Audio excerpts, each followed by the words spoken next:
നന്ദകുമാറാണല്ലോ ശബ്ദം മൊഡ്യൂൾ ചെയ്യുന്ന ആള്.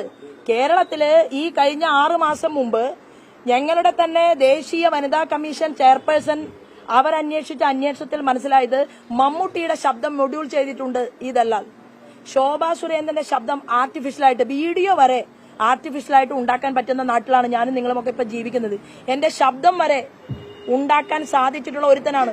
ഒരു കാര്യം ഉറപ്പാണ്, എന്താണെങ്കിലും ഇനി നിഴലിൽ ജീവിക്കാൻ കേരളത്തിലെ ജനങ്ങളുടെ മുന്നിൽ ആലപ്പുഴ പാർലമെന്റ് മണ്ഡലത്തിലെ തെരഞ്ഞെടുപ്പിൽ ശോഭയെ തോൽപ്പിക്കാൻ സാധിക്കുമോ എന്ന് ചിന്തിച്ചുകൊണ്ട് ഇത്തരം ആരോപണമൊക്കെ ആയിട്ട് മുന്നോട്ട് വന്നവന് നിഴലിൽ ജീവിക്കാൻ മോനെ ദല്ലാളെ നിന്നെ ഇനി അനുവദിക്കില്ല. അനിൽ ആന്റണി ഉൾപ്പെടെ ഞാൻ ഉൾപ്പെടെയുള്ളവരെ കേരളത്തിൽ വേട്ടയാടാമെന്നുള്ള ധാരണ, അത് കോടിക്കണക്കിന് രൂപ പലരെയും വിറ്റ് തിന്ന് ജീവിച്ച നിനക്കുണ്ടല്ലോ, ആ ധാരണ അവസാനിപ്പിക്കുന്നതാണ് നല്ലത്. ചില ഘട്ടങ്ങളിൽ ശോഭാ സുരേന്ദ്രന് കാളിയുടെ രൂപവും എടുക്കാൻ സാധിക്കുമെന്ന് ദല്ലാളിനോട് പറയാൻ ഞാൻ ഈ അവസരത്തെ ഉപയോഗപ്പെടുത്തുകയാണ്. നിന്റെ അമ്മയെ വിളിക്കണം.